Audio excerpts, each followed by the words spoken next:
Shalom saudara yang kasih oleh Tuhan. Di episode yang ke-25 ini kita akan membicarakan satu tema yang sangat penting dengan judul bagaimana caranya 100% pasti masuk surga.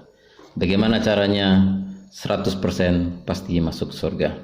Saudara, ayat firman Tuhan yang akan saya bacakan terambil dari Matius pasal 19 ayat 16 sampai 26 yang berbunyi demikian. Ada seorang datang kepada Yesus dan berkata, "Guru, perbuatan baik apakah yang harus kuperbuat untuk memperoleh hidup yang kekal?" Jawab Yesus, "Apakah sebabnya engkau bertanya kepadaku tentang apa yang baik? Hanya satu yang baik. Tapi jikalau engkau ingin masuk ke dalam hidup, turutilah segala perintah Allah." Kata orang itu kepadanya, "Perintah yang mana?" Kata Yesus, "Jangan membunuh, jangan berzina, jangan mencuri, jangan mengucapkan saksi dusta. Hormatilah ayahmu dan ibumu dan kasihilah sama manusia seperti dirimu sendiri."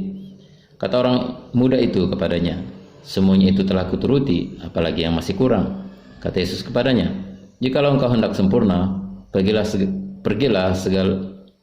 jualah segala milikmu dan berikanlah itu kepada orang-orang miskin, maka engkau akan beroleh harta di sorga. Kemudian datanglah kemari dan ikutlah aku." Ketika orang muda itu mendengar perkataan itu, pergilah ia dengan sedih sebab banyak hartanya. Yesus berkata kepada murid-muridnya, "Aku berkata kepadamu, sesungguhnya sukar sekali bagi seorang kaya untuk masuk ke dalam kerajaan surga. Sekali lagi aku berkata kepadamu, lebih mudah seekor unta masuk melalui lubang jarum daripada seorang kaya masuk ke dalam kerajaan Allah." Ketika murid-murid mendengar itu, sangat gemparlah mereka dan berkata, "Jika demikian, siapakah yang dapat diselamatkan?" Yesus memandang mereka dan berkata, "Bagi manusia hal ini tidak mungkin, tetapi bagi Allah segala sesuatu mungkin." Saudara yang dikasihi oleh Tuhan, berbicara tentang masuk surga dan hidup yang kekal itu adalah sesuatu yang paling penting dan sangat penting dalam kehidupan ini. Ya, Anda adalah orang yang kurang waras. Maaf saudara, saya akan memakai satu kalimat yang mungkin kedengaran agak kasar. Anda adalah orang yang kurang waras, atau Anda adalah orang yang konyol, atau Anda adalah orang yang sangat bodoh dan orang yang sangat ceroboh menjalani kehidupan ini jika Anda bermain-main dengan masalah kekekalan. Jika Anda bermain-main dengan masalah kekekalan, ya, artinya begini, jika Anda berbicara tentang kekekalan, jika Anda ingin masuk surga, seharusnya itu adalah sesuatu yang bukan coba-coba. Seharusnya masuk surga itu adalah bukan sesuatu yang mudah-mudahan. Itu maksud saya. Ya, kita harus memastikan selama kita hidup di dalam dunia ini, kita harus memastikan apa yang kita imani, siapa Tuhan yang kita percayai, itu betul-betul bisa menyelamatkan kita dan membawa kita masuk surga. Dan harus 100%, harus ditentukan, harus kepastiannya adalah 100% ketika kita masih hidup di dalam dunia ini. Kita harus pastikan kita sudah pasti masuk surga 100%. Saudara-saudara, kalau saudara tidak memastikan dari dalam dunia ini saudara akan masuk surga 100%, maka saudara adalah, maaf, saya akan pakai kata yang agak kasar, yaitu saudara kurang waras, konyol, bodoh, dan sangat ceroboh dalam menjalani kehidupan ini. Sebab saudara yang kasih oleh Tuhan, berbicara tentang kekekalan, yaitu kehidupan setelah kematian, itu adalah sesuatu yang tidak bisa diubah lagi. Kalau saudara mati, ternyata masuk neraka, itu adalah sesuatu yang tidak bisa diubah lagi. Karena setelah vonis dijatuhkan dan Anda ternyata menghuni neraka selamanya, maka tidak akan ada jalan pulang. Saudara tidak mungkin bisa bangkit dari kubur lagi, keluar dari kubur untuk memperbaiki hidup ini, lalu menyesali semuanya, lalu mulai menjalani kehidupan yang dulu tidak percaya pada Tuhan, lalu sekarang mulai mau percaya Tuhan. Setelah mati minta dibangkitkan lagi, hidup lagi, keluar dari kubur, itu nggak bisa saudara. Setiap orang yang sudah mati masuk kubur, selesai, dan rohnya diputuskan antara surga dan neraka, dan itu tidak bisa diubah dan tidak ada jalan pulang. Oleh sebab itu saya mengatakan, orang yang ketika hidup di dalam dunia mereka tidak memastikan mereka pasti masuk surga, itu adalah orang-orang yang konyol, orang yang ceroboh menjalani kehidupan, dan orang yang bodoh, dan orang yang menurut saya kurang waras. Karena apa? Karena masuk surga harus ditentukan ketika kita masih hidup dalam dunia. Walaupun kita belum melihat surga itu, tapi bisa dipastikan, kita bisa memastikannya kita pasti masuk surga. Nah, saudara mungkin berkata, wah, Bapak ini terlalu mengada-ngada. Masa sih kita bisa tentukan kita pasti masuk surga ketika masih di dalam dunia? Bisa, saudara. Nah, inilah uniknya iman kekristenan. Saudara yang kasih oleh Tuhan,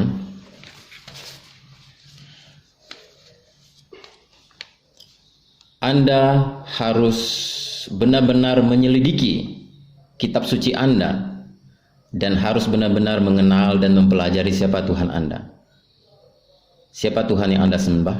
Benarkah Tuhan yang Anda sembah itu bisa membawa Anda masuk surga?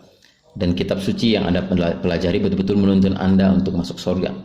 Sebagai sesama ras umat manusia yang harus mempertanggungjawabkan dirinya di hadapan Sang Pencipta suatu saat nanti. Ya, saya tidak berbicara dari perspektif kekristenan, tapi saya berbicara sebagai sesama ras umat manusia yang suatu saat nanti semua manusia akan mempertanggungjawabkan hidupnya di hadapan Tuhan semesta alam. Saudara, saya menyarankan kita harus menyelidiki siapa yang Tuhan kita sembah dan pelajari baik-baik kitab suci yang Anda percayai sebagai penuntun untuk jalan masuk surga. Bila perlu Anda harus meragukannya jika ternyata tidak meyakinkan Anda untuk bisa 100% masuk surga. Sebagai sesama ras umat manusia yang harus mempertanggungjawabkan diri di hadapan Sang Pencipta, saya menyarankan Anda demikian. Nah, dari sisi perspektif orang Kristen sebagai hamba Tuhan, nah, saya berbicara dari sisi kekristenan. Inilah uniknya iman kekristenan, saudara, bahwa di dalam kekristenan kita bisa menentukan dan kita bisa memastikan kita bisa 100% masuk surga. Kedengarannya muluk-muluk, tapi inilah kenyataannya, saudara. Mengapa saya bisa berkata demikian? Dan mengapa saya menjatuhkan pilihan saya kepada Tuhan Yesus Kristus sebagai Tuhan dan Juru Selamat hidup saya yang bisa membawa saya masuk surga? Saudara, karena hanya Yesus yang berani menjamin dan hanya Yesus yang berani berkata siapa yang percaya kepadanya pasti akan diselamatkan. Satu-satunya hanya Yesus Kristus yang berani menjamin siapa yang percaya kepadanya 100% pasti masuk surga. Saya ambil contoh seperti misalnya dalam Yohanes pasal 14 ayat 6 mengatakan, kata Yesus kepadanya, "Akulah jalan dan kebenaran dan hidup. Tidak ada seorang pun yang datang kepada Bapa kalau tidak melalui aku." Yohanes pasal 11 ayat 25. Jawab Yesus, "Akulah kebangkitan dan hidup. Barang siapa percaya kepadaku, ia akan hidup walaupun ia sudah mati." Yohanes pasal 3 ayat 16. Karena begitu besar kasih Allah akan dunia ini sehingga ia mengaruniakan anaknya yang tunggal supaya setiap orang yang percaya kepadanya tidak binasa melainkan beroleh hidup yang kekal. Yohanes pasal 3 ayat 18. Barang siapa percaya kepadanya, ia tidak akan dihukum. Barang siapa tidak percaya, ia telah berada di bawah hukuman sebab ia tidak percaya dalam nama Anak Tunggal Allah. Yohanes pasal 6 ayat 39. Dan inilah kehendak Dia yang telah mengutus aku, yaitu supaya dari semua yang telah diberikannya kepadaku jangan ada yang hilang, tetapi supaya kubangkitkan pada akhir zaman. Kemudian ayat 40, sebab inilah kehendak Bapakku, yaitu supaya setiap orang yang melihat anak dan yang percaya kepadanya beroleh hidup yang kekal, dan supaya aku membangkitkannya pada akhir zaman. Yohanes pasal 6 ayat 47, aku berkata kepadamu, sesungguhnya barang siapa percaya, ia mempunyai hidup yang kekal. Kemudian Yohanes pasal 10 ayat 28. Dan aku memberikan hidup yang kekal kepada mereka dan mereka pasti tidak akan binasa sampai selama-lamanya dan seorang pun tidak akan merebut mereka dari tanganku. Saudara-saudara yang kasih oleh Tuhan, hanya Yesus Kristus yang berani menjamin bahwa siapa yang percaya kepadanya tidak akan binasa dan akan beroleh hidup yang kekal. Apa buktinya? Perkataannya ini bisa dipegang, saudara. Buktinya adalah ketika dia mati di atas kayu salib, pada hari yang ketiga dia bangkit dari antara orang mati, dia mengalahkan maut Dan setelah itu dia menampakkan diri selama 40 hari kepada murid-muridnya, kepada begitu banyak orang yang menyaksikan kebangkitannya. Dia hidup mengalahkan maut. Dan ketika dia berkata, "Akulah kebangkitan dan hidup, barang siapa percaya kepadaku akan hidup walaupun sudah mati." Ketika dia selesai berbicara demikian, dia membangkitkan Lazarus yang sudah mati 4 hari. Ini membuktikan Yesus Kristus bisa mempertanggungjawabkan perkataannya. Jika dia bisa memberikan hidup yang kekal, dia menentukan hidup manusia. Dia sanggup untuk membuktikan perkataannya. Dan setelah dia 40 hari menampakkan diri, dia terangkat ke sorga. Terangkat ke sorga, kembali ke sorga. Dia datang dari sorga, dia kembali ke sorga. Ini membuktikan, saudara yang kasih oleh Tuhan, bahwa perkataan Yesus yang menjamin bahwa siapa yang percaya kepadanya akan beroleh hidup kekal bisa dipertanggungjawabkan dengan bukti-bukti itu. Dan dia berkata, "Percayalah kepada Allah, percayalah kepadaku, di rumah Bapakku banyak tempat tinggal. Jika tidak demikian aku mengatakannya kepadamu.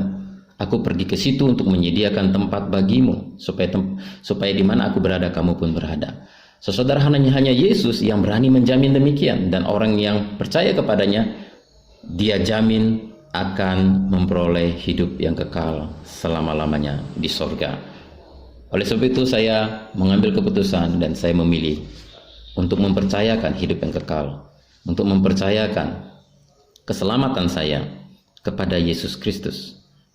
Karena Tuhan Yesus Kristus yang berani menjamin dan bisa membuktikan perkataannya bisa dipegang, saudara. Oleh sebab itu, saudara yang kasih oleh Tuhan, oleh sebab itu saya mengatakan bahwa di dalam kekristenan itu sangat unik. Dan di dalam kekristenan ada peluang untuk bisa 100% masuk surga, dan itu bisa ditentukan dari dalam dunia. Dan ada peluang untuk bisa 100% masuk surga. Saudara, apakah ada caranya agar kita bisa 100% pasti masuk surga? Kabar gembiranya adalah ternyata ada. Cuma saya ragu, saudara, beranikah saudara mengambil resiko untuk melakukannya? Bagaimana caranya agar kita bisa 100% masuk surga dan tidak masuk ke dalam neraka, saudara? Nah, saudara, melalui kisah pemuda kaya yang datang kepada Tuhan Yesus dan bertanya, "Tuhan, apa yang harus aku lakukan supaya aku beroleh hidup yang kekal?" Tuhan Yesus berkata kepadanya, "Lakukan perintah-perintah Tuhan." "Yang mana?" "Ya, jangan mencuri, jangan membunuh, jangan berzina, jangan mengucapkan saksi dusta, hormati ayah dan ibumu, dan lain sebagainya." Dia berkata, "Aku sudah melakukan semuanya, tapi aku merasa masih ada yang kurang, dan aku merasa belum diselamatkan. Aku belum yakin." Dan Tuhan Yesus berkata kepadanya, "Jika engkau hendak sempurna," garis bawahi kata "jika engkau hendak sempurna," atau jika engkau hendak 100%, terjamin pasti masuk surga. "Jual semua hartamu dan berikan kepada orang miskin." Nah, saudara, apakah kita harus menjual harta kita, kasih orang miskin, baru kita pasti 100% masuk surga? Tentu tidak demikian. Oleh sebab itu, saudara harus menyimak khotbah saya ini dari awal sampai selesai. Saya menyiapkan khotbah ini, saudara, sangat lama, dan ini adalah khotbah terlama yang pernah saya siapkan di dalam persiapannya. Saya memakan waktu hampir 3 bulan untuk menyelesaikan khotbah ini. Dan seringkali di tengah malam sampai subuh saya terbangun untuk mencatat apa yang terlintas di dalam pikiran, apa kebenaran yang Tuhan beritahu kepada saya. Dan saya merevisi khotbah ini sudah hampir belasan kali, saudara. Sampai tadi sore pun masih saya revisi. Ada beberapa hal yang harus dimasukkan dan ditambahkan. Dan ini khotbah yang sangat penting, saudara, menyimak sampai selesai. Nah, saudara, puji Tuhannya adalah ketika pemuda ini bertanya, bagaimana caranya saya bisa 100% masuk surga? Saya sudah melakukan semua perintah Tuhan, tapi saya merasa tidak yakin hidup saya akan diselamatkan. Dan dia bertanya kepada alamat yang sangat tepat, yaitu Tuhan sendiri yang telah jadi manusia, yang mempunyai surga, yang menjamin hidup yang kekal. Pemuda ini bertanya kepada orang yang tepat, Yesus Kristus namanya. Dan Tuhan Yesus memberikan langkah-langkah dan caranya. Bagaimana caranya kita bisa 100% pasti masuk surga. Dan saya mau katakan kepada saudara bahwa tentukan, saudara, bahwa kita akan masuk surga itu dari dalam dunia ini. Jangan, saudara, mudah-mudahan dari dalam dunia saudara masih hidup, saudara, ya mudah-mudahanlah nanti masuk surga. Ya mudah-mudahan amal ibadah saya diterima di sisinya. Jangan begitu, saudara. Pastikan saudara selama masih hidup dalam dunia ini 100% saya sudah pasti masuk surga. Itu bisa ditentukan. Inilah uniknya kekristenan. Bisa. kita bisa memastikan kita pasti 100% masuk surga. Nah, bagaimana caranya, saudara? Yang pertama, bagaimana caranya kita bisa 100% masuk surga? Yang pertama adalah jangan mengabaikan perintah Allah. Jangan mengabaikan perintah Allah. Kita lihat di dalam Matius pasal 19 ayat 16 sampai 20 berbunyi demikian. Ada seorang datang kepada Yesus dan berkata, "Guru, perbuatan baik apakah yang harus kuperbuat untuk memperoleh hidup yang kekal?" Jawab Yesus, "Apakah sebabnya engkau bertanya kepadaku tentang apa yang baik?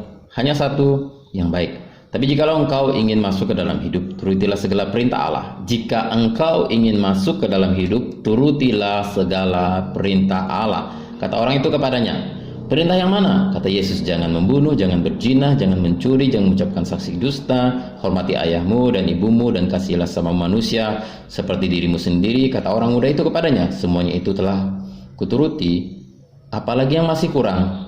Kata Yesus kepadanya, "Jikalau engkau hendak sempurna, pergilah jualah segala milikmu dan berikanlah itu kepada orang-orang miskin, dan maka engkau akan beroleh harta di surga. Kemudian datanglah kemari dan ikutlah aku." Saudara, pemuda ini bertanya kepada Tuhan Yesus, "Apa yang harus kulakukan supaya aku beroleh hidup yang kekal?" Tuhan Yesus berkata, "Tapi jikalau engkau ingin masuk ke dalam hidup, turutilah segala perintah Allah." Saudara, jika kita ingin 100% masuk surga, jangan mengabaikan perintah Tuhan. Itu kata Tuhan Yesus. Turutilah segala perintah Allah. Yesus menyuruh orang itu untuk menuruti perintah Allah dan menjadi orang yang baik. Saudara, kalau Tuhan menyuruh Anda taat kepada 10 perintah Allah, kalau Tuhan menyuruh Anda taat kepada semua perintah-perintahnya yang ada di dalam Alkitab, lakukanlah. Lakukan saja. Baik itu mengampuni, mengasihi, berbuat baik, tunduk kepada suami, ya, mengasihi istri, jangan mencuri, jangan membunuh, jangan berzina. Turuti semuanya, saudara. Makin Anda menaati firman Allah, semakin sedikit dosa yang Anda lakukan. Makin hidupmu berkenan kepada Allah. Saudara, makin Anda menaati firman Allah, makin sedikit dosa yang akan Anda lakukan, dan makin hidupmu berkenan kepada Allah. Dan Anda akan makin dekat dengan kerajaan Allah. Pemuda ini sudah sangat dekat dengan kerajaan sorga. Ya. Hanya saja belum sempurna. Dia mengakui dia belum sempurna. Persoalannya adalah hanya dengan kebaikan saja tidak akan sempurna, karena tidak akan ada orang yang tidak berdosa. Mengapa untuk memperoleh hidup yang kekal Tuhan Yesus menyuruh orang itu, anak muda itu, untuk melakukan firman Allah? Saudara, karena yang pertama, karena karya penebusan Kristus pada waktu itu belum terjadi, saudara. Pada waktu dia bertanya kepada Tuhan Yesus, ya, Tuhan Yesus memberi jawaban, kalau engkau ingin memperoleh hidup yang kekal, lakukanlah 10 perintah Tuhan, ya, hukum Taurat, firman Allah. Ya, karena pada waktu itu Tuhan Yesus belum mati di atas kayu salib.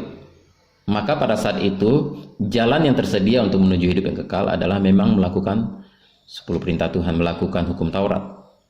Nah, saudara, hukum Tuhan adalah untuk memperbaiki watak dan karakter manusia yang sudah rusak. Mengapa Tuhan berkata, lakukan perintah Tuhan, taatilah itu? Karena apa? Karena hukum Tuhan itu adalah untuk memperbaiki watak dan karakter manusia yang sudah rusak karena dosa. Oleh karena firman Allah yang masuk dalam kehidupan kita, maka watak dan karakter kita akan semakin menjadi baik, saudara. Dan yang ketiga, melakukan firman adalah bukti Anda adalah orang yang beriman. Ya, kalau seseorang, bagaimana caranya bisa kita tahu orang itu dia sudah beriman kepada Tuhan? Bagaimana kita tahu orang itu sudah beriman kepada Tuhan? Yaitu kita lihat saja bagaimana hidupnya, apakah dia menaati firman Allah atau tidak. Semakin dia menaati firman Allah, semakin banyak firman Allah yang mampu dia taati, dia adalah orang yang sangat beriman. Tapi kalau dia hanya bilang dia percaya di mulut, tapi dia tidak melakukan firman Allah, itu orang yang belum beriman, saudara. Mengapa kita tidak boleh mengabaikan firman Allah? Karena itu adalah bukti bahwa kita telah beriman kepada Tuhan, itu kita melakukan firman Allah dan hidup dalam kekudusan. Dengan melakukan perintah Allah akan meminimalkan dosa. Saudara, ketika engkau banyak melakukan dan menaati firman Allah, itu akan mengurangi perbuatan dosa, sebab dosa adalah melanggar hukum Allah. Ketika engkau banyak menaati firman Allah, berarti engkau mengurangi, meminimalkan seminimal mungkin perbuatan dosa di hadapan Tuhan. Ya, dan menunjukkan kita menghormati dan menghargai Allah. Ketika kita mau menaati perintah Allah, itu menunjukkan kita menghormati Allah, karena perintah Allah itu adalah sesuatu yang harus kita taati, dan ketika kita tidak menaatinya berarti kita tidak menghormati oknum yang memberi perintah. Saudara, dan ketika kita mau menaati firman Allah, itu akan mengurangi resiko saudara akan mengalami Matius pasal 7 ayat 21. Apa itu Matius pasal 7 ayat 21? Matius 7 ayat 21, bukan setiap orang yang berseru kepadaku, Tuhan, Tuhan, akan masuk ke dalam kerajaan sorga, melainkan dia yang melakukan kehendak Bapakku yang di sorga. Pada hari terakhir banyak orang akan berseru kepadaku, Tuhan, Tuhan, bukankah kami bernubuat demi namamu, mengusir setan demi namamu, dan mengadakan banyak mujizat demi namamu juga. Pada waktu itulah aku akan berterus terang kepada mereka dan berkata, aku tidak pernah mengenal kamu, enyahlah daripadaku, kamu sekalian pembuat kejahatan. Di hari-hari terakhir akan ada banyak orang yang berseru kepada Tuhan Yesus, Tuhan, Tuhan. Ya, tapi Tuhan Yesus berkata, kan setiap orang yang berseru kepadaku, Tuhan, Tuhan, yang akan masuk ke dalam kerajaan surga, tapi melainkan mereka yang melakukan kehendak Bapakku, melainkan mereka yang melakukan kehendak Bapakku. Saudara, kehendak Bapa itu apa, saudara? Kehendak Bapa itu adalah sudah dituangkan oleh Bapa, sudah dituangkan oleh Tuhan melalui firman-Nya. Itulah kehendak Tuhan. Bagaimana kita tahu apa itu kehendak Tuhan? Sehingga pada akhir zaman nanti jangan sampai kita ditolak dan diusir oleh Tuhan karena tidak melakukan kehendak Bapa. Lalu bagaimana caranya mengetahui kehendak Bapa? Kehendak Bapa itu sudah dituangkan melalui perintah-perintah di dalam firman Tuhan. Itulah kehendak Bapa. Saudara mau tahu kehendak Bapa? Firman Tuhan inilah tertuang semua kehendak Tuhan yang sudah tertulis. Firman Tuhan ini adalah kehendak Bapa. Kalau saudara mengabaikan firman Tuhan, saudara mengabaikan kehendak Tuhan dalam hidupmu. Dan pada hari terakhir kata Tuhan Yesus, enyahlah engkau daripadaku karena kamu sekalian pembuat kejahatan. Mengapa saudara? Karena banyak orang Kristen mengaku beriman kepada Tuhan, bahkan bisa mengadakan tanda-tanda heran ajaib dan mujizat, tapi mereka mengabaikan firman Allah dan tidak melakukan kehendak Bapa. Dan ketika saudara mau melakukan perintah Tuhan, berarti saudara mau melakukan kehendak Bapa. Dan kalau saudara melakukan kehendak Tuhan, saudara mengurangi resiko mengalami Matius pasal 7 ayat 21 sampai 23 ini, terusir dari rumah Tuhan pada hari-hari terakhir nanti. Saudara yang kasih oleh Tuhan, oleh sebab itu kita tidak boleh mengabaikan perintah Allah. Kalau kita ingin 100% masuk surga, lakukan perintah Tuhan. Apapun yang tertulis di dalam firman Allah, lakukanlah itu, maka saudara akan beroleh hidup yang kekal. Itulah kata Tuhan Yesus, saudara, dan itu adalah bukti saudara orang yang beriman. Saudara yang kasih oleh Tuhan, yang kedua, saudara yang kasih oleh Tuhan, bagaimana caranya agar kita bisa 100% masuk surga? Matius pasal 19 ayat 21 berbunyi demikian. Jikalau, kata Yesus kepadanya, jikalau engkau hendak sempurna, pergilah jualah segala milikmu dan berikanlah itu kepada orang-orang miskin, maka engkau akan beroleh harta di sorga. Kemudian datanglah kemari dan ikutlah aku. Kemudian datanglah kemari dan ikutlah aku. Saudara yang kasih Tuhan, pemuda ini adalah pemuda yang sangat baik. Dia sudah bisa melakukan hampir semua perintah Tuhan. Apa saja yang disebutkan Tuhan Yesus, dia bilang dia sudah melakukannya. Dan hanya yang kurang di dalam hidupnya adalah dia belum menjadi pengikut Yesus. Dan Yesus berkata, jualah semua harta milikmu dan datanglah kemari, ikutlah aku. Dengan kata lain, saudara yang kasih oleh Tuhan, agar bisa 100% masuk surga, engkau harus jadi pengikut Yesus. Datanglah kemari dan ikutlah aku. Satu yang kurang dari pemuda ini apa? Belum jadi pengikut Yesus. Kalau saudara mau masuk surga, 100% masuk surga, saudara harus menjadi pengikut Yesus. Orang kaya itu sudah cukup sangat baik ya, melakukan perintah Allah, tapi masih ada yang kurang. Apalagi yang masih kurang? Yang kurang adalah belum jadi pengikut Yesus. Saudara, saya menemukan banyak sekali orang yang baik. Saya punya keluarga yang belum percaya Yesus dan mereka semua baik-baik. Ya, mereka menaati semua hukum moral. Dan saya melihat teman-teman saya dan orang sekeliling saya yang tidak percaya Yesus, mereka banyak orang yang baik. Hanya satu yang kurang dalam hidup mereka. Mereka belum menjadi pengikut Yesus. Saudara, kalau engkau hanya sekedar baik, engkau banyak beramal, banyak menolong orang, tapi engkau belum jadi pengikut Yesus, itu belum sempurna. Dan engkau belum 100% bisa masuk surga. Surga itu pasti hanya mudah-mudahan. Dan bahkan kalau engkau hanya sekedar baik dan engkau belum jadi pengikut Yesus, engkau tidak mungkin bisa masuk surga.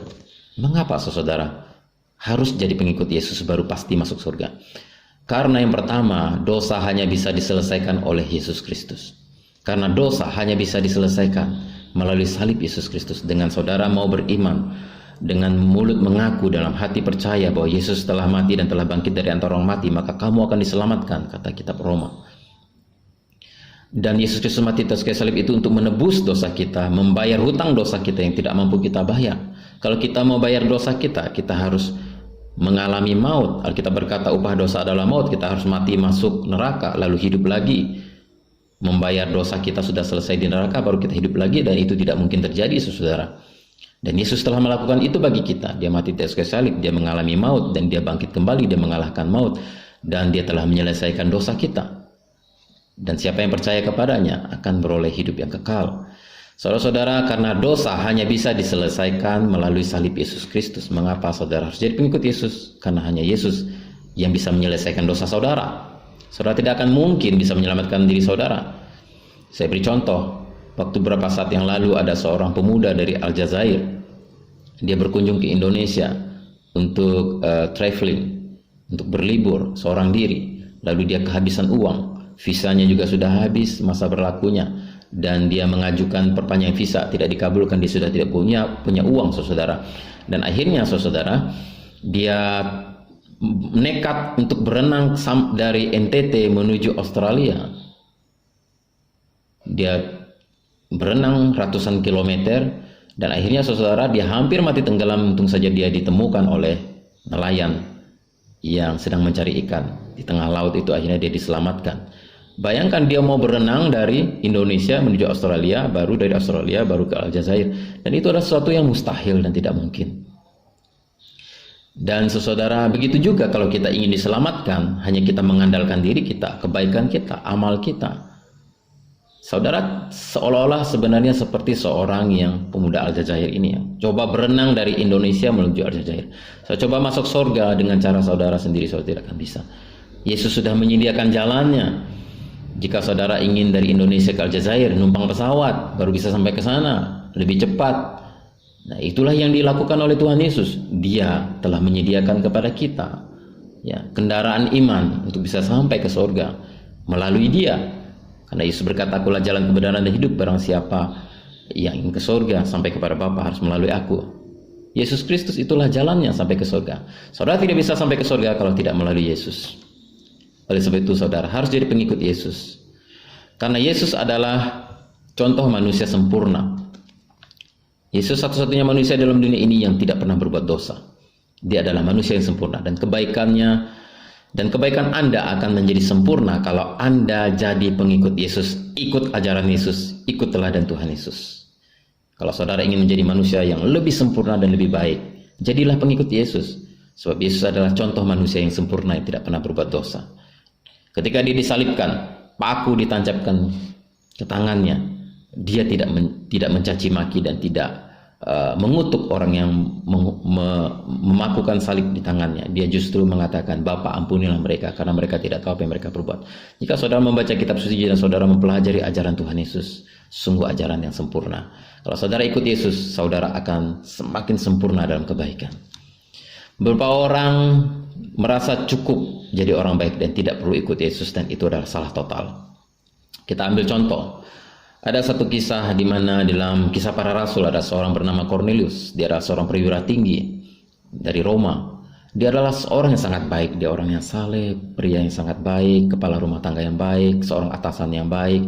Bawahannya juga sangat menyayangi dia. Dia adalah seorang yang suka menyumbang, dan dia adalah orang yang takut akan Tuhan.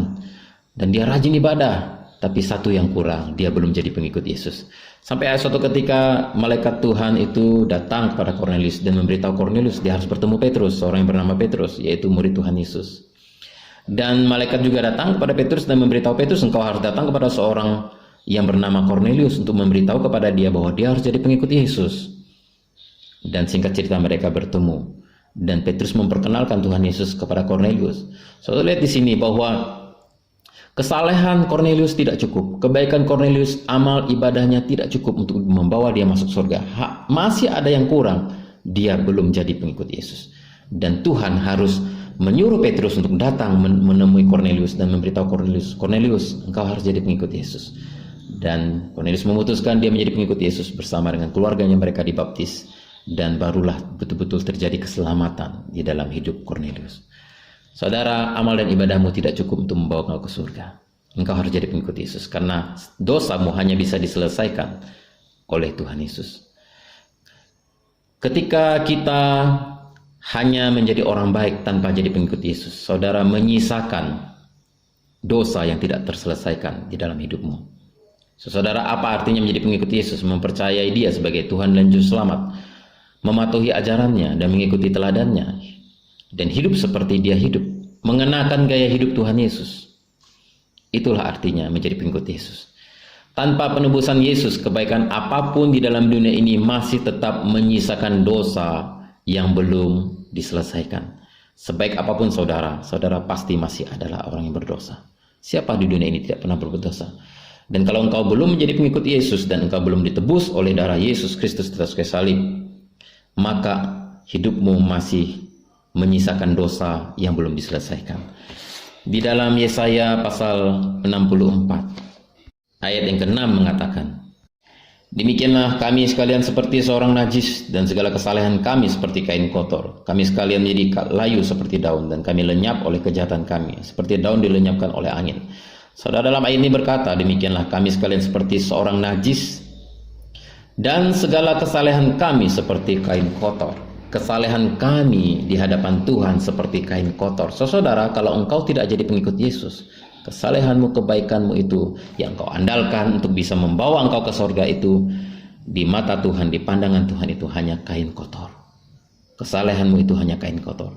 Kain kotor yang dipakai di dalam kata-kata di dalam bahasa Ibrani dalam ayat ini adalah kain kotor bekas pembalut wanita, bekas haidnya wanita.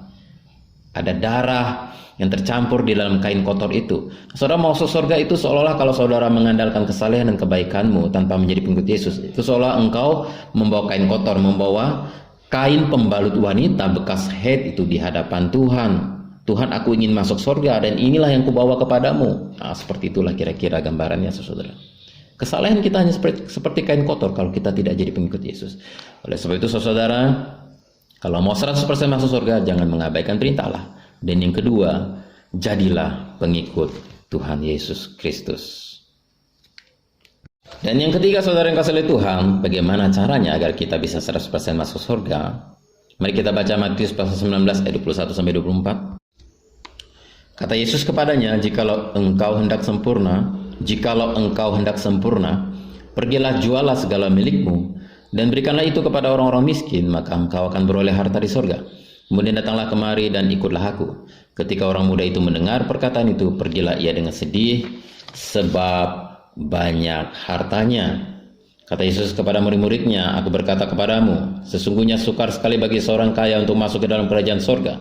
Sekali lagi aku berkata kepadamu, lebih mudah seekor unta masuk melalui lubang jarum daripada seorang kaya masuk ke dalam kerajaan Allah. Ketika murid-murid mendengar itu, sangat gemparlah mereka dan berkata, jika demikian, siapakah yang dapat diselamatkan? Yesus memandang mereka dan berkata, bagi manusia ini tidak mungkin, tetapi bagi Allah segala sesuatu mungkin.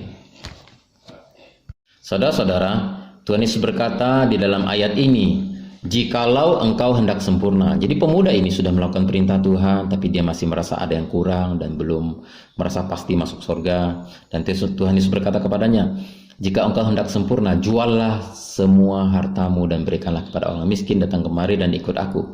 Apa maksudnya, saudara? Apa maksudnya ayat ini?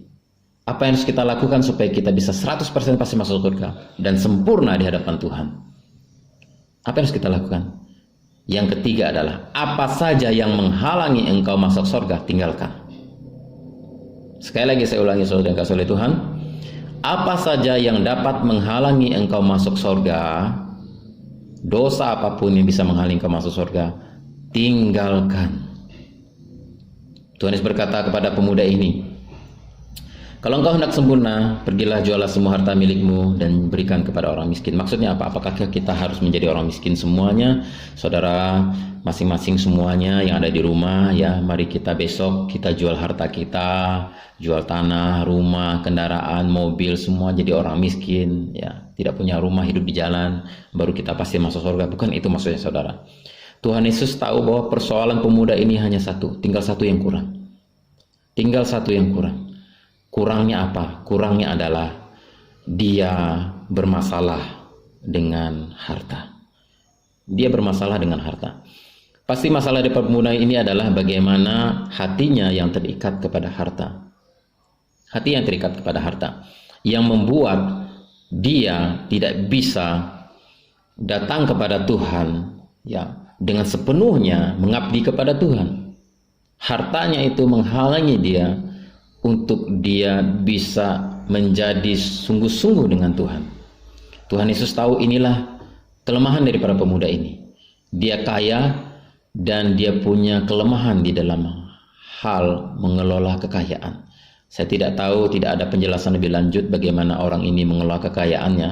Tapi yang jelas, saudara kasih Tuhan, Tuhan Yesus pasti tahu bahwa pemuda ini mengalami masalah di dalam hal mengelola harta. Nah, saudara yang kasih Tuhan, itulah yang kurang daripada pemuda ini. Dan Tuhan Yesus ingin supaya pemuda ini lepaskan semuanya. Jika itu memang menghalangi kau masuk surga, tinggalkan. Jual dan beri pada orang miskin, datang kemari dan ikut aku. Artinya, apa saja yang menghalangi kau masuk surga, tinggalkan. Apa saja yang menghalangi kau masuk surga, tinggalkan. Saudara, dalam hal ini pemuda kaya itu terikat dengan masalah kekayaan. Dia bermasalah dengan kekayaan. Saudara, ada 6 hal yang harus saudara perhatikan jika saudara ingin jadi orang kaya. Bukan tidak boleh jadi orang kaya. Bukan Tuhan menghendaki kita semua lalu harus jadi miskin dan jual harta kita. Bukan, saudara. Ada 6 hal yang harus diperhatikan oleh orang yang ingin jadi kaya. Karena ini konteksnya tentang pemuda yang kaya itu. Masalah daripada pemuda itu. Ya, yang pertama, kalau saudara ingin kaya, perhatikan ini. Dari mana kekayaan itu berasal? Memeras orang, korupsi, jual togel, hasil judi, hasil merampok, hasil mencuri. Yang kedua, kalau engkau ingin jadi orang kaya, perhatikan ini yang kedua. Bahwa kalau saudara telah menjadi kaya, ingat, saudara memiliki keleluasaan untuk berbuat dosa. Waktu miskin, engkau tidak punya uang untuk membeli seorang pelacur yang cantik. Niat itu ada, tapi karena tidak ada uang, engkau tidak bisa berbuat itu. Tapi kalau engkau punya uang, hartamu begitu banyak, ketika engkau menginap di hotel, tawaran datang, ada wanita yang cantik, secantik seorang artis, yang sangat putih mulus dan keren, dan saudara punya keleluasaan untuk berbuat dosa. Itu terjadi kalau engkau kaya. Perhatikan hal ini, saudara. Dan yang ketiga, kalau engkau ingin jadi kaya, yang ketiga, perhatikan hal ini. Setiap orang yang menjadi kaya, kebanyakan akan menjadi sombong. Kebanyakan orang yang kaya akan menjadi sombong. Saya telah melihat, saya memperkirakan semua manusia di muka bumi ini, ketika dia miskin, dia rendah hati. Tapi ketika dia kaya, 90% orang yang dari miskin menjadi kaya, 90% pasti akan jadi sombong. 90%, saya tidak bisa mengatakan 99%, tapi 90% pasti jadi sombong. Saya telah menyaksikan begitu banyak orang yang dulu hidupnya susah, sekarang jadi kaya. Jadi sombong, saudara. Hati-hati, begitu banyak orang yang menjadi sombong karena mereka menjadi kaya. Yang keempat, orang yang kaya itu biasanya merasa tidak perlu Tuhan.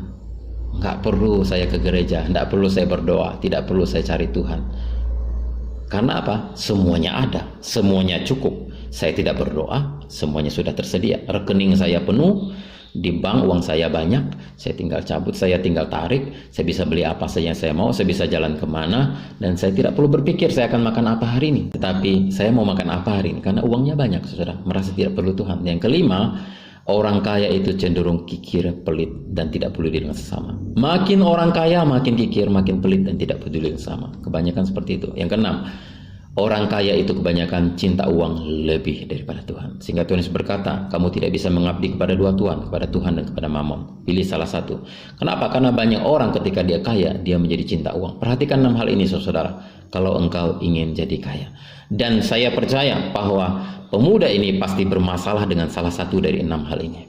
Pasti dia bermasalah dengan salah satu dari 6 hal ini. Sehingga Tuhan Yesus berkata kepadanya, jual, kasih pada orang miskin, karena itu menghalangi engkau masuk surga. Orang muda yang kaya ini pasti melanggar salah satunya. Selama Anda mengelola 6 hal ini dengan benar, Anda tidak terjerat kepada 6 hal ini. Silahkan saudara mau jadi orang kaya, tidak apa-apa saudara mau jadi orang kaya. Justru baik kalau saudara bisa memberkati gereja Tuhan dan bisa menjadi berkat bagi sesama. Jika tidak bisa mengelola 6 hal ini, lebih baik jadi orang sederhana saja dan tidak usah jadi orang kaya. Iblis tahu betapa mudahnya kita jatuh dalam hal uang, sehingga ia menaruh beban ini pada kita. Beberapa orang bisa dibeli 1 miliar, dia murtad. Beberapa orang bisa dibeli dengan 10 miliar oleh iblis, sehingga dia meninggalkan Tuhan. Beberapa orang lagi cuma 10 juta. Beberapa orang lagi cuma gara-gara 1 biji durian, dia bisa murtad. Bisa gara-gara 1 biji durian. Ya, mungkin pendetanya itu kasih durian kepada jemaat, sama-sama jemaat, tetapi kepada salah satu tetangganya, tapi dia nggak dikasih, lalu dia tidak mau ke gereja lagi, akhirnya dia jadi murtad. Bisa jadi saudara, hanya gara-gara 1 biji durian. Dan iblis tahu orang ini bisa dibeli 1 miliar, orang ini bisa dibeli 10 miliar, ini hanya cukup 100 juta, ini hanya 10 juta, ini hanya 1 biji durian, bisa murtad. Ya. Bukan hanya harta saja, tapi apa saja yang bisa menghalangi kita masuk surga, tinggalkan. Itu maksudnya Tuhan Yesus. Jualah segala milikmu dan berikan kepada orang miskin. Bukan berarti kita menjual harta kita kasih sama orang miskin, tetapi maksud Tuhan Yesus adalah apapun yang menghalangi engkau masuk surga, tinggalkan, lepaskan. Ya. Jika judi itu menghalangi engkau masuk surga, tinggalkan. Jika selingkuh menghalangi engkau masuk surga, tinggalkan. Jika hari ini engkau sudah ikut Tuhan tapi engkau masih selingkuh, tinggalkan selingkuhanmu itu. Jika engkau menyembah roh orang mati, banyak orang Kristen hari ini, terutama saya minta maaf kepada orang Tionghoa, ya, masih banyak yang menyembah roh-roh orang yang sudah mati. Ke kuburan menyembah orang yang sudah mati. Mereka sudah jadi orang Kristen bertahun-tahun, berpuluh-puluh tahun. Ya, mereka sudah rajin ke gereja, memberi untuk misi, membayar perpuluhan, tapi satu yang masih kurang, menyembah roh orang mati dengan alasan menghormati orang tua. Saudara, itu mungkin yang masih kurang di dalam dirimu, yang perlu engkau lepas. Jika itu menghalangi engkau masuk surga, tinggalkan. Jika engkau selama ini sudah jadi Kristen selama ini berpuluh tahun tapi engkau masih kasar dengan istrimu, itu yang menjadi kelemahanmu. Belajarlah jadi orang yang lemah lembut. Jika engkau seorang pemabuk, tinggalkan mabukmu itu. Jika engkau seorang yang terlibat dalam percabulan, tinggalkan percabulanmu itu. Jika engkau seorang terlibat dalam perdukunan, tinggalkan perdukunan itu. Pakai penglaris dalam usaha, tinggalkan. Jika engkau masih pakai narkoba, tinggalkan narkoba itu. Saudara, saya memahami betapa sulitnya melepaskan diri dari ikatan dosa, dari tradisi nenek moyang, dari cinta uang seperti pemuda kaya itu. Sulit sekali saudara. Dan saya memahami bagaimana sulitnya pemuda kaya ini. Akhirnya dia memutuskan untuk pergi dan dengan sedih dia meninggalkan Tuhan Yesus dan tidak jadi ikut Tuhan Yesus, dan dia tidak bisa mengikuti apa yang Yesus pinta, yaitu menjual hartanya berikan pada orang miskin. Kenapa saudara? Karena cari duit itu memang susah saudara. Jujur, saya juga memahami posisi pemuda ini. Saudara, saya setiap hari buka toko dan itu sangat menderita kadang-kadang. Kalau misalnya saya sedang makan, saudara-saudara, ada orang yang beli masako, ada orang beli penyedap rasa, ada orang yang membeli kecap, ada orang yang membeli telur, ya. Ya, saya harus tinggalkan makan itu 1 suap, ya, melayani 3 orang. 5 menit lagi makan 1 suap, melayani lagi 4 orang. 5 menit makan lagi, 1 menit makan lagi. Habis itu putus lagi, nyambung lagi putus. Makan itu bisa berjam-jam saudara, baru habis. Saya sadar bahwa cari makan itu susah, cari duit itu susah. Sehingga orang kaya ini merasa keberatan ketika Tuhan Yesus minta, tinggalkan semuanya, berikan pada orang miskin. Memang sulit saudara, siapa bilang mudah? Tetapi saudara, dibandingkan dengan penghukuman dan penderitaan di dalam api kekal, ya, bagaimana di dalam neraka kita tidak bisa melepaskan diri lagi, ya, maka melepaskan diri dari segala penghalang dan beban dosa itu adalah sesuatu yang ringan. Saudara, melepaskan diri dari mabuk, melepaskan diri dari hidup berzina, melepaskan diri dari cinta uang, melepaskan diri dari tradisi nenek moyang menyembah orang mati walaupun dimarahi semua anggota keluarga, itu mudah dibandingkan nanti kalau saudara tidak 100% masuk surga. Saudara masuk neraka itu jauh lebih berat saudara. Dan saudara tidak akan bisa lepas dari sana. Saudara, mari kita berandai-andai saja misalnya. Seandainya kita bisa minta Tuhan menghadirkan seseorang dari neraka ada di hadapan kita saat ini. Apa yang akan dia katakan? Saya percaya dia akan berkata begini. Saudara, kita akan melihat seseorang yang hangus terbakar seluruh tubuhnya. Aroma terbakar, daging yang terbakar itu akan ada di seluruh ruangan. Kita akan menyaksikan seorang yang hangus terbakar itu ada di depan kita. Dan dia akan berkata, saudara, dengan suara yang tertatih-tatih, saya memperingatkan kalian, jangan sampai kalian masuk ke tempat ini. 1000 tahun yang lalu, aku adalah orang Kristen, tapi aku tidak sungguh-sungguh beriman kepada Tuhan. Aku meninggalkan Tuhan dari sejak muda. Aku hidup dalam perzina, perjudian, mabuk-mabukan, berkelahi. Aku tinggalkan Tuhan. Aku tidak mau bertobat. Sampai suatu ketika aku berselingkuh dengan istri orang, suaminya menusuk saya dari belakang dan saya mati masuk neraka. Dan sudah 1000 tahun saya ada di sini. Saya sudah meminta kepada Tuhan pengampunan ribuan kali, bahkan jutaan kali. Tuhan sudah tidak mengampuni lagi. Dan ketika saya minta supaya Tuhan mengeluarkan saya dari tempat ini, itu pasti tidak bisa juga. Dan saya harus menerima nasib saya ada di neraka ini selama-lamanya. Saya peringatkan saudara, jangan engkau masuk ke tempat ini. Bertobatlah. Jika engkau harus melepaskan diri dari dosamu, perzinahan, perjudian, minum-minuman keras, perdukunan, menyembah roh orang mati, tinggalkanlah semuanya itu. Saya percaya dia akan berkata seperti itu, saudara, di hadapanmu. Karena menerima hukuman di api neraka jauh lebih berat daripada meninggalkan dosa. Saudara, di hadapan pengadilan Tuhan sudah tidak ada lagi belas kasihan Tuhan. Berapa ribu kali pun engkau meminta pengampunan, yang ada adalah keadilan dan murka Allah, serta banjir murka Allah yang akan berlaku atas hidupmu. Belas kasihan Tuhan itu hanya ada di dalam dunia saat ini. Saudara, selain sulit tinggalkan beban dosa, juga memang kalau kita meninggalkan segala dosa kita itu akan terasa rugi, saudara. Bagaimana tidak rugi? Pemuda ini sudah membangun usahanya, mungkin itu adalah warisan orang tua yang dia teruskan dan harus dia jual, dia kasih orang miskin. Itu adalah sesuatu yang sangat merasa kita rugi. Setiap orang yang ingin meninggalkan dosa, dia merasa rugi. Nah, saudara, kerugianmu yang kau alami karena engkau meninggalkan dosa, saudara, tidak sebanding dengan keuntungan yang akan kau terima di surga nanti. Ingatlah bahwa Tuhan akan memberikan keuntungan yang jauh lebih besar kepada engkau ketika engkau menerima hidup yang kekal di surga. Saudara, hanya ada satu yang kurang dari pemuda ini yang membuat dia belum sempurna, yang dia belum punya peluang 100%, saudara.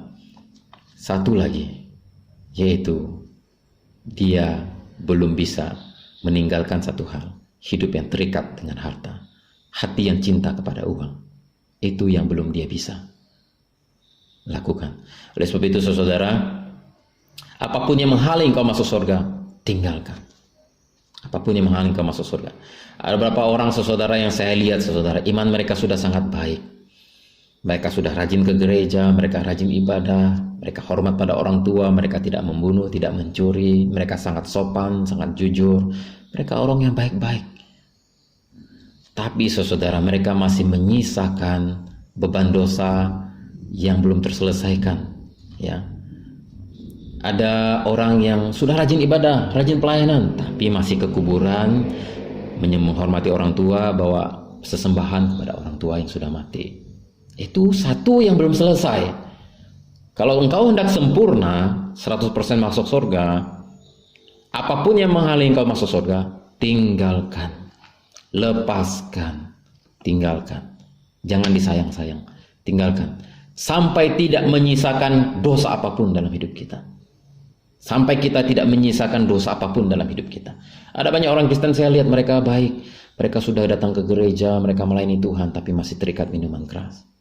Ada banyak orang Kristen yang sudah sangat baik, sudah datang ke gereja setiap minggu, kasih perpuluhan, bantu pekerjaan misi, menolong hamba Tuhan dalam pelayanan. Ya, mereka pria yang jujur, bertanggung jawab. Tapi satu lagi yang kurang. Apa, saudara? Yang kurang itu, ternyata sesekali, 1 tahun sekali di hari raya mereka ikut main judi misalnya. Ya, banyak yang seperti itu yang saya saksikan. Ada yang sudah baik datang gereja, beri perpuluhan ini itu, tapi di kantor mereka tidak jujur, korupsi. Ya, ada yang seperti itu. Nah, saudara, orang yang berani melepaskan segala penghalang dan beban dosa berarti seorang petobat sejati, serius ingin ke sorga, berani bayar harga, memiliki iman yang bertindak, bukan sekedar ngaku-ngaku Yesus itu Tuhan. bukan menjadikan Yesus itu tukang sapu dosa. Ya. Kalau saudara ya menyisakan dosa yang tidak diselesaikan, walaupun cuma satu yang terus saudara rutin lakukan, walaupun semuanya sudah lain sudah baik seperti pemuda itu, saudara hanya menjadikan Yesus tukang sapu dosa. Saudara, banyak orang berkata apa yang dimintakan oleh Tuhan Yesus kepada pemuda ini adalah sesuatu yang mustahil dilakukan. Banyak hamba Tuhan, pendeta-pendeta berkhotbah demikian, bahwa masuk surga itu mustahil. Karena apa? Karena yang dimintakan Tuhan Yesus itu terlalu berat kepada pemuda itu. Jual hartamu, berikan pada orang miskin. Itu sesuatu yang mustahil untuk dilakukan. Saya berkata tidak mustahil, dan saya tidak sepakat dengan hamba Tuhan yang berkhotbah bahwa pemuda ini mustahil bisa masuk surga, dia tidak akan mungkin bisa meninggalkan harta itu. Kan ruginya luar biasa. Saya berkata tidak mustahil. Saya berkata pemuda itu pasti bisa. Dia tinggalkan hartanya itu, beri pada orang miskin, itu bisa. Seperti yang diminta Tuhan Yesus. Nah saudara, kalau engkau mau meninggalkan dosa itu bisa. Walaupun orang-orang di sekelilingmu memarahi engkau, walaupun orang-orang akan tidak senang dengan engkau, menganggap kau sok suci dan sebagainya, bisa. Kalau kenapa saya tidak sependapat dengan banyak hamba Tuhan yang mengatakan jadi masuk surga adalah mustahil, karena tidak mungkinlah pemuda ini bisa meninggalkan semua harta bendanya, yaitu yang cinta uang itu. Ya, saya bilang pasti bisa. Saya menyaksikan saja banyak zaman sekarang aja banyak orang yang sudah kerja mapan, gajinya besar, puluhan juta, rumah udah mewah, semuanya sudah lengkap, fasilitas hidup sudah mapan, mereka berani tinggalkan semuanya karena melayani Tuhan Yesus. Mereka berani jual rumahnya apa segala macam, bangun gereja. Banyak yang saya lihat berani, saudara. Jadi tidak mustahil kalau kita mau melepaskan dosa kita, itu tidak mustahil. Sesuatu yang bisa dilakukan. Ya, Tuhan tidak menyuruh kita melakukan sesuatu yang tidak bisa kita lakukan. Pemuda itu kalau mau bisa. Dan kalau dia ikut Yesus nanti diberkati dan bisa dia jadi orang kaya lagi. Bisa, asal dia mau. Nah saudara yang kasih oleh Tuhan, itulah bedanya Abraham, saudara, dengan orang kaya ini. Abraham itu disuruh melakukan sesuatu yang jauh lebih sulit daripada orang muda kaya ini. Orang muda kaya ini cuma disuruh jual hartamu, berikan pada orang miskin. Karena itu yang menghalangi engkau masuk surga, karena engkau bermasalah dengan cinta uang. Abraham, saudara, disuruh untuk meninggalkan tempat kediamannya di mana dia hidup sudah mapan. Umurnya sudah mulai lanjut 70 tahun lebih. Ya. Dan Abraham pernah disuruh untuk mengorbankan anaknya yang paling dia cintai, yang sudah dia tunggu selama 25 tahun, itu Ishak.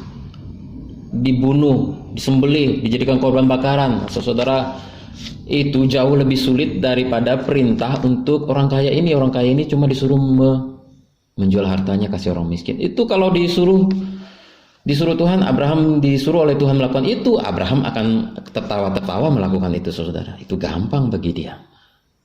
Karena itulah Abraham disebut bapak orang beriman. Itulah bedanya Abraham dengan orang muda yang kaya itu. Kalau Abraham cuma disuruh jual hartamu kasih orang miskin, wah itu kecil bagi Abraham. Karena apa?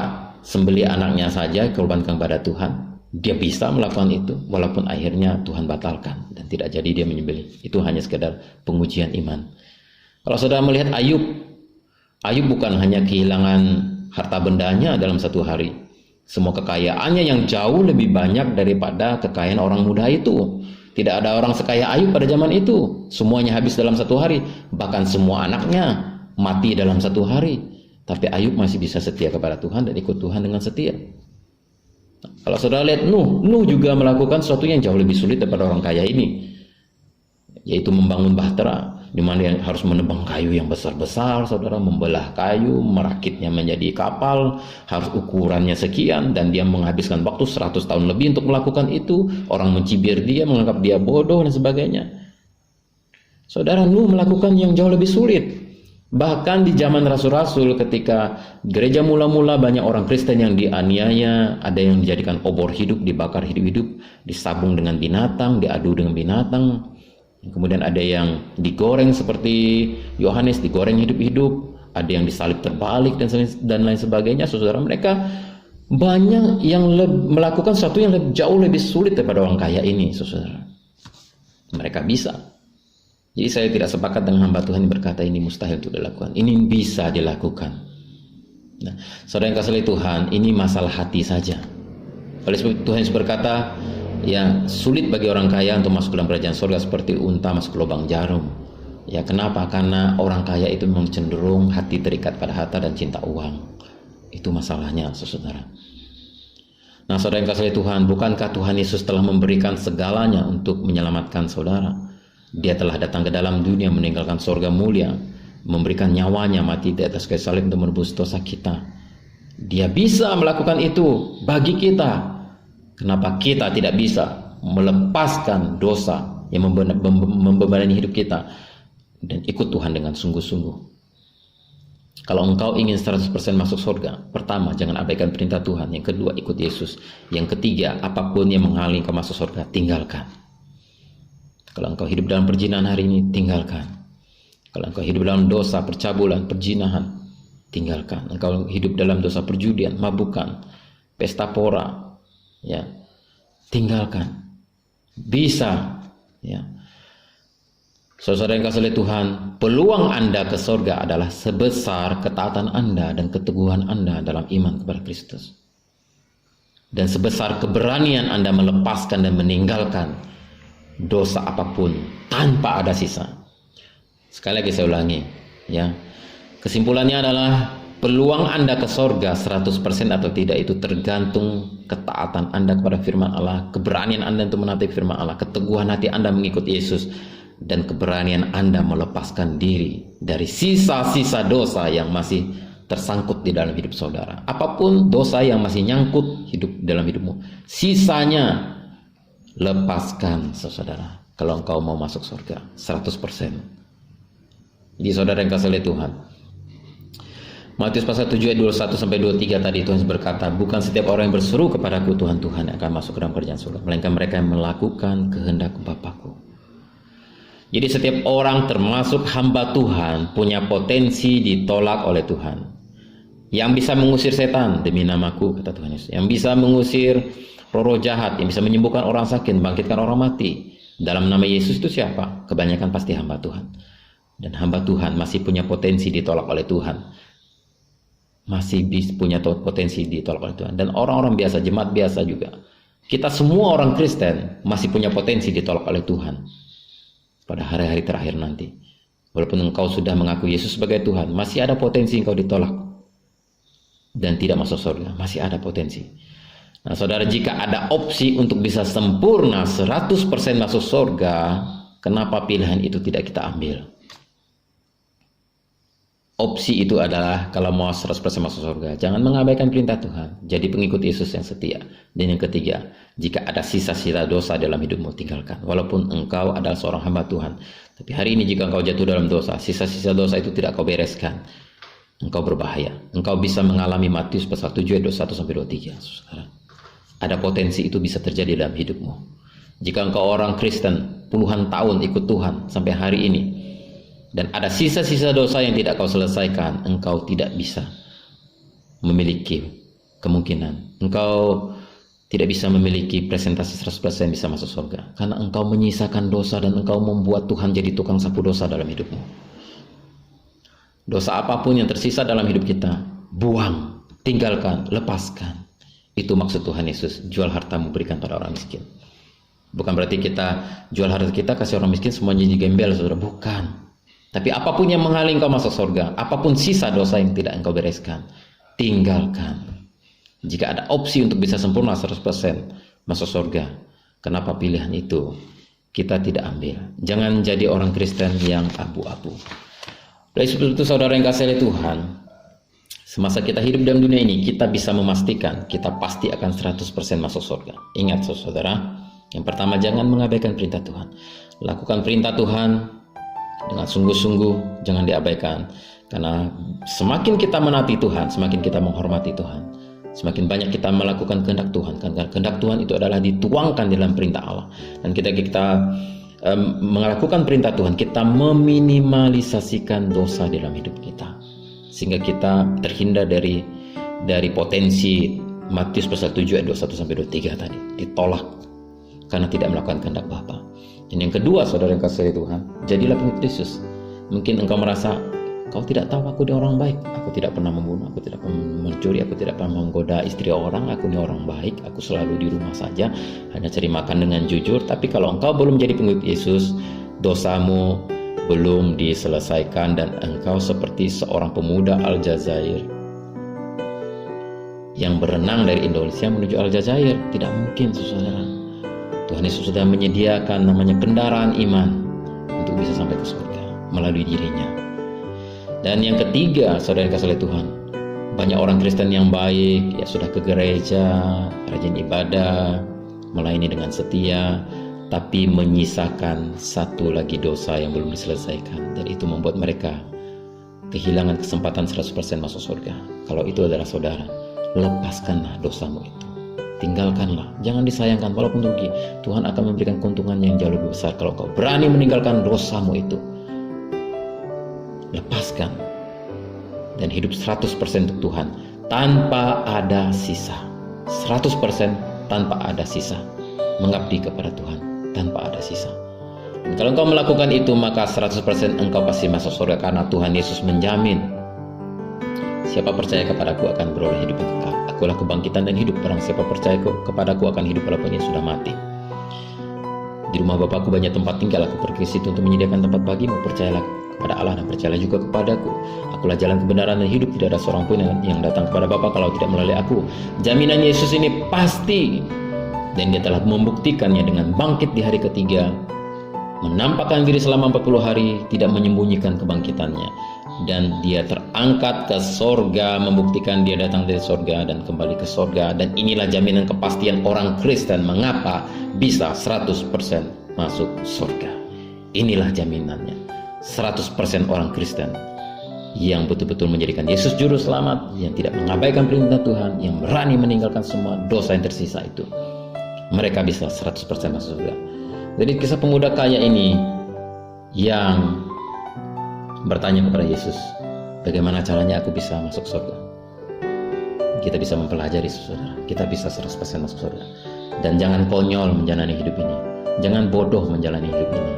Jangan menjadi orang yang tidak waras menjalani hidup ini. Yang sudah mati ternyata ada di neraka, baru kita menyesal dan baru kita mau melakukan firman Tuhan, baru mau percaya, baru mau bertobat, baru mau ikut Tuhan sungguh-sungguh, tapi sudah terlambat. Badanmu sudah di dalam kuburan, rohmu sudah di neraka, nggak bisa lagi, tidak ada jalan pulang, saudara. Oleh sebab itu, kalau engkau mau masuk surga, jangan mudah-mudahan, konyol kalau mudah-mudahan. Harus 100%. Mulai dari sekarang engkau hidup harus pastikan 100%, dan jalannya ada melalui Yesus Kristus. Jalannya ada melalui Yesus Kristus. Oleh sebab itu, tentukan pilihanmu, saudara. Kalau engkau mau 100% masuk surga, maka jangan abaikan perintah Tuhan, ikut Yesus dan lepaskanlah dirimu dari segala dosa yang mengikat engkau. Jangan ada sisa. Hari ini dimanapun engkau berada, saya, saudara, mengajak engkau yang belum percaya kepada Tuhan Yesus. Saya tahu mungkin engkau adalah orang baik, engkau merasa engkau bukan orang yang jahat. Tapi kalau engkau belum menjadi pengikut Yesus, saudara, masih ada dosa yang tersisa dalam hidupmu yang perlu Yesus untuk menebusnya. Oleh sebab itu, engkau tidak bisa menyelamatkan dirimu. Maukah engkau percaya kepada Tuhan Yesus dan jadi pengikut Yesus mulai hari ini? Dan sederhana sekali, saudara. Tinggal terima Yesus, percaya kepadanya, ikuti dia. Dia akan membawa engkau masuk ke dalam hidup yang kekal di surga. Maukah engkau hari ini mengambil keputusan? Kalau engkau belum menjadi pengikut Yesus, engkau orang yang baik atau engkau orang yang sangat berdosa, kita sama-sama datang jadi pengikut Yesus. Kalau engkau mau, saudara, saya akan pimpin kau dalam doa. Ikuti doa saya pada saat ini. Mari kita berdoa. Tuhan Yesus, aku menyadari betapa banyaknya dosaku dan aku tidak layak di hadapan. Ampunilah aku, dan mulai hari ini aku mau menjadi pengikut-Mu. Aku sadari bahwa aku adalah orang yang najis dan kotor di hadapan Tuhan. Segala kesalahan kami adalah seperti ikan kotor di hadapan-Mu. Ampunilah aku, dan mulai hari ini aku akan menjadi pengikut-Mu, Tuhan Yesus. Selamatkanlah aku, dan aku mau meninggalkan segala dosa-dosaku. Aku mau berbalik kepada Engkau. Ampunilah aku, basuh aku dengan darah. Terima kasih Tuhan Yesus. Mulai hari ini Engkaulah juru selamatku, Engkaulah Tuhanku. Aku meletakkan pengharapanku, keselamatanku, hidup kekal, tubuh, jiwa, dan rohku hanya ke dalam tangan-Mu. Dalam nama Tuhan Yesus aku berdoa, amin. Saudara, kalau engkau mengucapkan doa yang sederhana ini, maka engkau sudah diselamatkan. Engkau sudah jadi pengikut Yesus. Cari gereja yang bisa membuat engkau bertumbuh dan mengenal Tuhan, baca Alkitab setiap hari, ikut Tuhan dengan setia, saudara, maka engkau bisa 100% pasti masuk surga. Sampai jumpa di surga nanti suatu saat nanti. Tuhan Yesus memberkati kita semua. Shalom.